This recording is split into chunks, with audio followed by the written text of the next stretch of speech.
Good morning and welcome to Odyssey on WBEZ Chicago 91.5 FM. And we're joined by Barack Obama, who is Illinois State Senator from the 13th District and a senior lecturer in the law school at the University of Chicago. You know, if you look at the victories and failures of the civil rights movement and its litigation strategy in the court, I think where it succeeded was to vest formal rights in previously dispossessed peoples, so that I would now have the right to vote. I would now be able to sit at a lunch counter and order, and as long as I could pay for it, I'd be okay.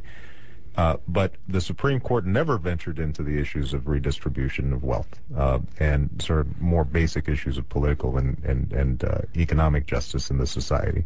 And to that extent, as radical as I think people tried to characterize the Warren Court, it wasn't that radical. It didn't break free from the essential constraints that were placed by the Founding Fathers in the Constitution, at least as it's been interpreted, and Warren Court interpreted it in the same way, that generally the Constitution is a charter of negative liberties, says what the states can't do to you, says what the federal government can't do to you, but it doesn't say what the federal government or the state government must do on your behalf.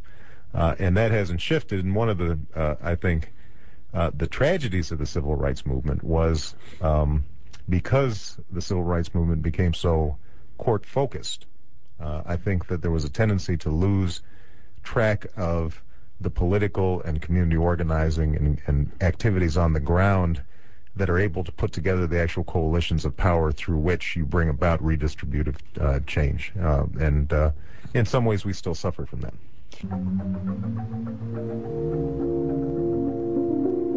Let's talk with Karen. Good morning, Karen. You're on Chicago Public Radio. Hi. The gentleman made the point that the Warren Court wasn't terribly radical. My question is, with economic changes, my question is it too late for that kind of reparative work economically, and is that the appropriate place for reparative economic work to take place? You mean the court? The courts, or would it be legislation at this point? Yeah, maybe I'm showing my bias here as a legislator as well as a law professor, but I'm not optimistic about bringing about major redistributive change through the courts. The institution just isn't structured that way.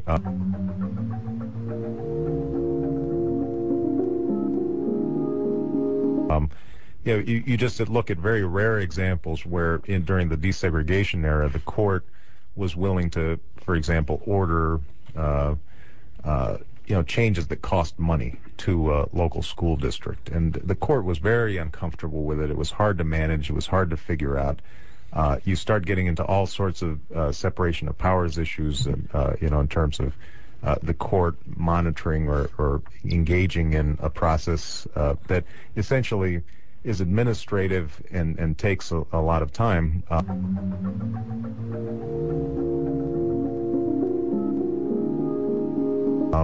The court's just not very good at it, and politically, it's very hard to legitimize opinions from the court in that regard. So, I think that although you can craft theoretical justifications for it legally, I think you can.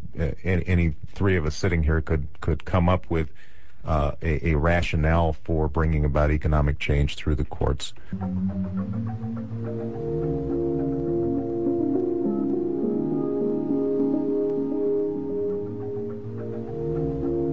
Plan's going to tax me more, isn't it? It's not that I want to punish your success. I just want to make sure that everybody who is behind you, that they've got a chance at success too. I think when you spread the wealth around, it's good for everybody.